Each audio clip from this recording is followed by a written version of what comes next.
So hello dear student, কেমন আছো? I hope প্রত্যেকে ভীষণ ভালো আছো। স্ক্রিনের ওপর একটা কোশ্চেন দেখা যাচ্ছে, সময় দূরত্ব কার্য এই চ্যাপ্টারের। এই অঙ্কটা বা প্রশ্নটা আমরা মন দিয়ে পড়বো, বুঝবো, তারপর অঙ্কটা করবো। ওকে, কি বলেছে দেখো, তিনটে গাড়ির গতিবেগের অনুপাত 2:3:4। বেশ, একই দূরত্ব যেতে তিনটে গাড়ির যে সময় লাগবে তার অনুপাত। অপশন এ আছে 2:3:4, অপশন বি আছে 4:3:6, অপশন সি আছে 3:4:6, অপশন ডি আছে 6:4:3। ওকে, এই অঙ্কটা আমাকে করতে হবে।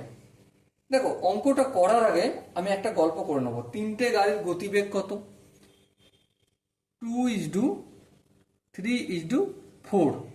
ঠিক আছে, এই যে তিনটে গাড়ির গতিবেগ 2:3:4, এটাকে আমি গতিবেগটাকে না 2x:3x:4x লিখতে পারি, যেখানে এক্সটা হচ্ছে গতিবেগের আনুপাতিক ধ্রুবক। হ্যাঁ, লিখতেই পারি, কোনো অসুবিধা নেই। এবারে একটা গল্প জানি। কি গল্প জানি? যে velocity equal to distance by time. এই গল্পটা কি আমরা জানি? হ্যাঁ, জানি। কিভাবে জানলাম?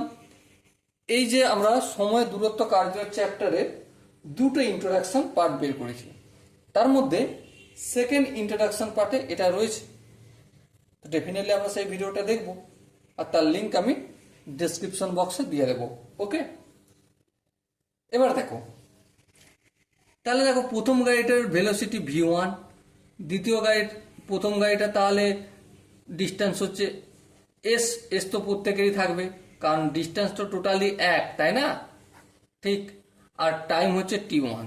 বেশ, তাহলে এই সূত্র অনুসারে যদি গল্পটা করি, তাহলে ভালো করে দেখো আনসার কি চেয়েছে আমাকে। আনসার চেয়েছে দূরত্ব এস সমান কত।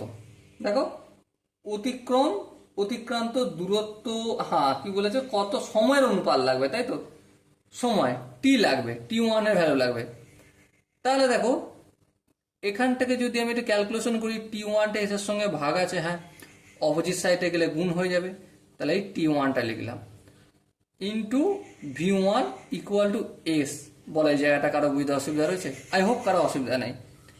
এবারে t1 ইকুয়াল টু কি হয়ে যাবে? t1টা v1 এর সঙ্গে গুণ আছে, অপোজিট সাইডে গেলে ভাগ হয়ে যাবে। ব্যাস, এই যে কাজটা করলাম, এই কাজটা অপরের ক্ষেত্রেও তাই হবে। t2 equal to S by v2। হ্যাঁ, আর কি হবে? t3 equal to S by v3। হ্যাঁ, ঠিক, কোনো অসুবিধা নেই। এরপর গল্প করবো, চলো। কি গল্প? দেখো, ডিস্টেন্স তো সবারই ফিক্স আছে না? হ্যাঁ, তাহলে t1 is two t2 is two t3 সমান এস। এসটাকে আমি এসি রাখলাম। v1 কত দেখো, প্রথমের ভেলোসিটি 2x, তাহলে এই 2x লিখলাম ইউজ টু। দ্বিতীয়টা কত দেখো, দ্বিতীয়টা দেখো এস, এস লিখলাম। v2 কত, 3x, হ্যাঁ 3x লিখলাম ইউজ টু। তৃতীয়টা দেখো S by v3, S by v3-র জায়গাকে লিখবো 4x। বেশ, 4x লিখলাম। এবার ধ্যান দিয়ে একটা জায়গা লাগো, উপরে সবার x আছে, হ্যাঁ হটিয়ে দিলাম। নিচে সবার সাথে x গুণ আছে, হ্যাঁ হটিয়ে দিলাম। তাহলে কি হলো, 1/2 ইজ টু 1/3 ইজ টু 1/4। এবারে এই জায়গাটা এমন একটা কাজ করতে হবে না যেখানে ভগ্নাংশটা হটে যাবে। তাহলে কি করতে হবে, প্রত্যেকের হরের লসাগু করতে হবে। দেখো, 1/2 ইন্টু, এখানে যদি 12 গুণ করি, এখানেও 1/3 ইন্টু 12 ইন্টু 1/4 ইন্টু ইন্টু 12। দেখো, 2, 3, 4 এর লসাগু হচ্ছে 12, 12 দিয়ে গুণ করা মানে ভগ্নাংশ হটে যাবে, তাই তো? হ্যাঁ, তাহলে 2 1 2, 6 2 12, 3 1 3, 3 4 12, 4 1 4, 3 4 12। তো আলটিমেট 6-এর সঙ্গে 1 গুণ করলে 6 ইজ টু, 4-এর সঙ্গে 1 গুণ করলে 4 ইজ টু, 3-এর সঙ্গে 1 গুণ করলে 3।